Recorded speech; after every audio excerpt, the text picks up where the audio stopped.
Hi everyone, this is the lecture to accompany Chapter 3 in your textbook. Please watch this lecture first, then complete the Chapter 3 Learn Smart assignment. In this chapter, we'll be looking at 4 aspects of the self and how they affect the way we communicate with others. Our self-concept, which is what we think about ourselves, our self-esteem, which is how we feel about ourselves, the way we present ourselves to others, also known as image management, and how much we reveal about ourselves, which is self-disclosure. Let's get started. In order to understand how we communicate with others, we have to first understand ourselves. Who are you? Your answer to that is your self-concept, which is another term for identity. Obviously, your name is part of your identity, but it's more than that. Take a minute or two and think about yourself as you relate to several different categories. First, maybe your physical characteristics, like how tall you are, your gender, your hair and eye color, your body type, your ethnicity. Maybe what social or career categories you fall into, like your major or your interests, your skills, and your relationships to other people, like you're a daughter or a son, a mom or a dad or a friend, or maybe even some evaluations of some of your characteristics or personality, like you're a good friend or you're an honest person. Those ideas about who you think you are make up your self-concept. Self-concepts have 3 characteristics. They're multifaceted, partly subjective, and enduring but changeable. The textbook says that self-concepts are multifaceted because they're really made up of a collection of all those smaller selves. None of the terms you use to describe yourself define you completely. It takes all of those things to define who you are. So being, say, a mom doesn't fully define you. But being a Latina mom who's going back to college to finish her nursing degree and juggling school and a part-time job while training to run a half marathon is more fully descriptive.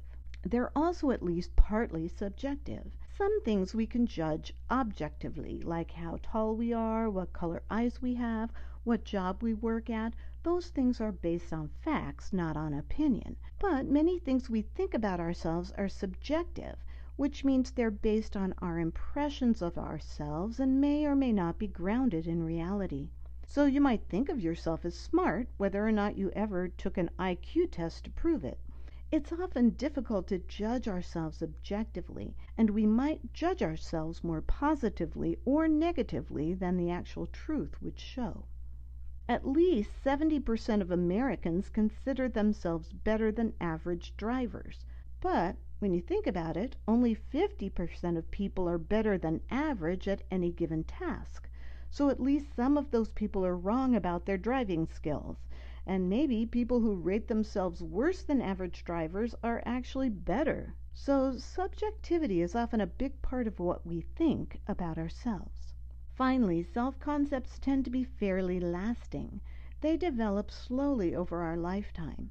And when the people around us reflect our beliefs about ourselves back to us, those beliefs can be fairly resistant to change. But this is not to say they never change.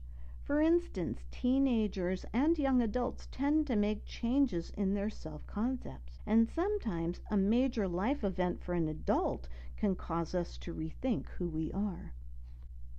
The Johari window is a really fascinating way to look at the different qualities and characteristics that you believe you possess and how others view you. It consists of 4 window panes. The one labeled open is what you know to be true about yourself that others can also see. The window pane labeled hidden is what you think you know about yourself but choose not to share with others or that they don't see. The blind window is what other people see in you that you don't see in yourself. And finally, the unknown pane is dimensions of yourself that neither you nor the people around you are aware of. There is an extra credit assignment you can do involving the Johari window. It's pretty fascinating to see what other people say about you and how that relates to how you see yourself. Over time, lots of things affect our self-concept. We're not born with a self-concept. But we are born with certain personality traits that, along with our biological makeup and our upbringing, shapes our self-concept. The culture and gender roles we talked about in Chapter 2 also play a big part in our self-concept.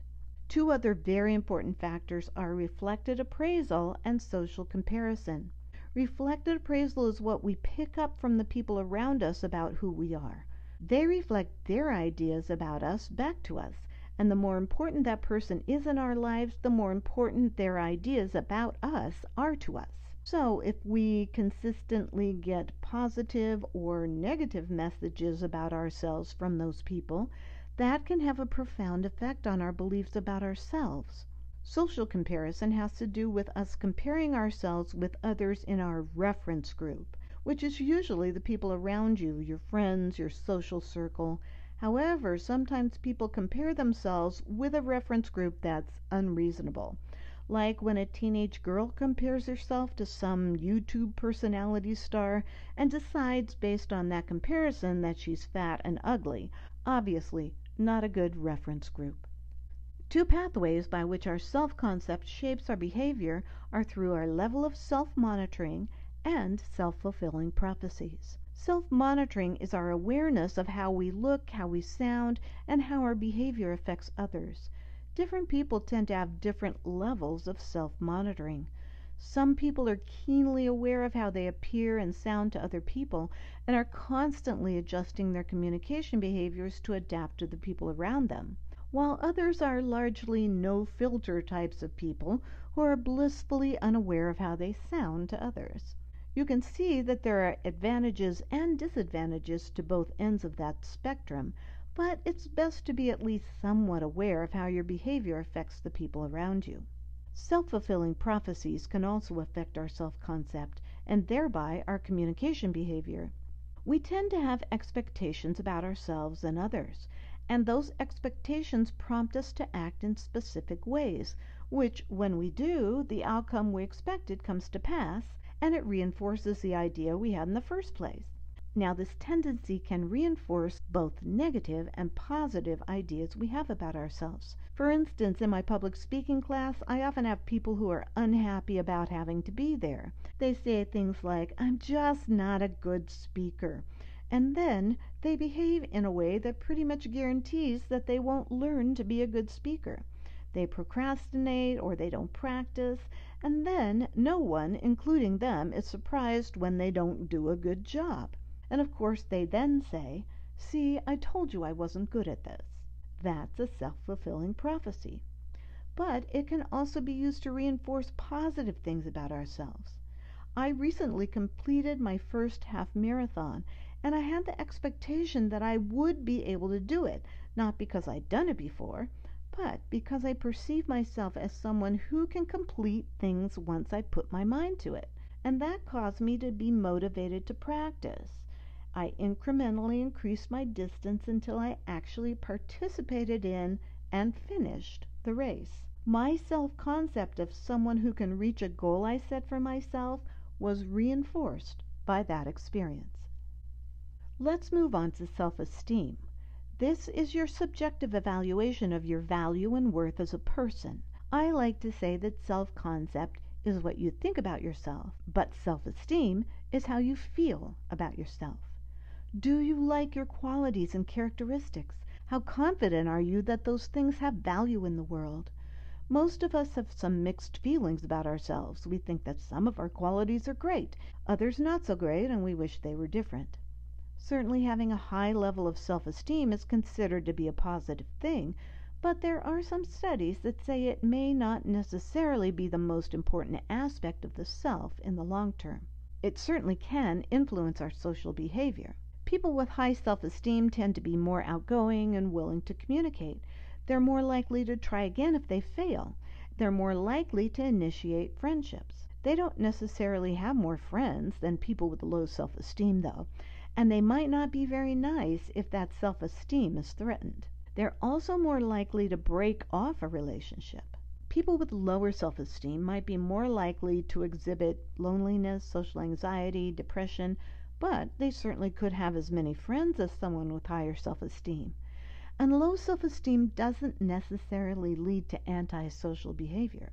In fact, lower self-esteem might lead adolescents to avoid risky situations, although it might lead them to use the internet as an escape. Self-esteem can influence how you see yourself and others around you. If you have high self-esteem, you tend to rate yourself as happier than those with low self-esteem. People with lower self-esteem might be more likely to think less of others, not just of themselves. So that negative self-esteem actually causes you to have more negative feelings about other people. However, it's not certain that someone's level of self-esteem will affect their school or work performance. There isn't any evidence that connects high self-esteem with higher grades or higher work performance evaluations. In fact, someone with high self-esteem might feel like they don't have to work as hard as someone with low self-esteem. And finally, our self-esteem is definitely affected by our culture and our gender, but not necessarily in the ways we think. In the United States, for example, African Americans tend to rate themselves higher in self-esteem than Caucasians or other minorities. That's because they tend to value the things at which they excel, they compare themselves to others in their own social groups, and they also tend to attribute many of their problems largely to societal prejudice, which is certainly still the case. Sex can also affect self-esteem, but again in some interesting ways. The idea that girls and women have lower self-esteem than men has pretty much been debunked. Certainly among ethnic minorities, women tend to have higher self-esteem than men, but that might be because racial prejudice tends to affect self-esteem of males more strongly than females. When it comes to self-esteem and the way we interact with others, we are seeking to fulfill these three fundamental needs: control, inclusion, and affection. You might not think of yourself as a controlling person, but you still have a need for control. We need to feel some level of control of the world around us, and particularly to determine the course of our relationships with other people in our lives. We generally share that control with the other person in a relationship, and having either too much control or not having any control at all in a relationship is detrimental to the health of that relationship. People with high self-esteem generally feel that they have a decent amount of control of the events in their lives. We also have a strong need for inclusion. That's known as the need to belong. Even people who describe themselves as loners still need some interaction with other people. Most of us need to feel as if we're part of a group, and so we join a social group, a religion, a sports team, or something else that fulfills that need. Finally, we all have an innate need for affection. We need people to love and care for, and who love and care for us. The more affection we give and receive, the happier we tend to be, which affects our self-esteem positively. Let's move on to image management. This has to do with the way you portray yourself to others. You might be seen differently by different people depending on the context and relationships. For instance, a high school football star might be seen by his classmates as a big hero, but let's say he invites a girl over to his house to do homework. She is likely going to realize that his family sees an entirely different image of him, as his younger sister teases him about having a girlfriend and his mom yells at him to put the trash out. Not exactly the image you work so hard to project at school. Image management is collaborative, though. While you're basically the one doing most of that management, you're getting help from the people around you. In the football player's case, he gets feedback at school that reinforces his hero image. And at home, the feedback is that he's just another family member. This is also illustrative of the fact that we manage multiple identities in different contexts. So obviously it's a complex job juggling all those identities. But how do we determine what image needs are? Our desired public image is based on several important needs that we seek to fulfill. Sociologists call these face needs. Our fellowship face refers to the need we have to be liked and accepted by others. Our autonomy face refers to our need to be seen as someone who has control over their life. And our competence face refers to our need to be seen as intelligent, competent, and worthy of respect. People's individual face needs vary, so everyone's image projection is different. The term face threat refers to anything that threatens the image that we want to portray. For the football player, his hero image might be threatened by his mom yelling at him. Now, his immediate response might be embarrassment, or he might respond angrily, or he could circumvent the whole thing by taking the garbage out right when he gets home before his mother has a chance to yell at him. Now, the book talks about other ways that we handle face threats. Finally, self-disclosure is the act of intentionally giving others information about ourselves that we believe to be true, but we think they don't already have. When you disclose something about yourself to another person, that's generally an act of trust because we're sharing a part of ourselves with them. It could be some deep, dark secret about ourselves, or it could be telling them what we had for dinner last night. If we think they don't already know it, it's self-disclosure. Here are some characteristics of self-disclosure. It's intentional and truthful. We make a choice to tell that person, and to the best of our knowledge, we believe it to be the truth. It varies in depth and breadth. There's a good illustration in the textbook of the social penetration theory that explains how much we tell people and on what topics. The amount and kind of self-disclosure certainly varies among relationships. You're probably going to tell your intimate partner more intimate details about yourself than you might share with a work colleague. It's also a gradual process. You don't just blurt out your deepest secrets as soon as you meet someone. Well, I do have a friend with no filter who tends to do that, but she's definitely in the minority. Although online disclosure tends to be a little quicker than face-to-face because we tend to be less inhibited online. And it's usually reciprocal, which means that the person you disclose information to will likely reciprocate with the same level of disclosure about themselves. There are lots of reasons why we self-disclose. Sometimes it's simply to share information, but it's often done to signal your trust of that other person or to get to know someone better. And as is the case with so much interpersonal communication, what we disclose is influenced by our culture and gender. There are some cultures where talking about yourself is discouraged and privacy is encouraged, and others where it's pretty common for everyone to know everyone else's business. And the stereotype that women do more self-disclosure than men has some basis in fact, although it's not as big a difference as you might think. Self-disclosure has both benefits and risks. The benefits are that it can enhance a relationship and strengthen the trust two people have in each other. As stated before, reciprocity can also be a good thing. When you disclose something to someone, they are likely to disclose to the same level, so you can relate to them and know more about them. It can also be an emotional release when you get something off your chest you've been holding in for a while. And self-disclosure can help others who are going through a difficult time if you share with them that you've been through something similar. But self-disclosure also carries with it some risks. If you tell someone something about yourself, there is a chance that they will reject you if it's something they don't agree with or dislike. Also, when you self-disclose, the other person might feel obligated, maybe to keep a secret or to disclose something about themselves that they really don't want to. And maybe your disclosure could be hurtful to someone else. Honesty isn't always the best policy, as you're going to find out in Chapter 12. Your disclosure might actually violate someone else's privacy, which could cause unintentional trouble for that person. If your self-disclosure involves someone else's behavior, you might want to carefully consider if you should divulge it, and if so, to whom, and consider the repercussions. Since so much of our communication these days is done online, we need to address those specific challenges. There's something known as the disinhibition effect, and this encourages people to say and do things in the online environment that they would be more hesitant to do in face-to-face communication.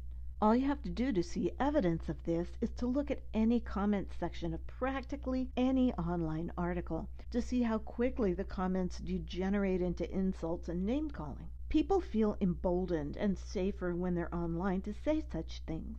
While that can be liberating to a degree, it can also cause us to blurt out things about ourselves that we might not otherwise tell someone. So please be careful what you say online. Don't share personal information. Think twice before you post a photo. In short, don't say or show something that you wouldn't want shared with the entire world, because the chances of that happening are far greater than you might think. Okay, you're ready to complete your Learn Smart assignment for Chapter 3.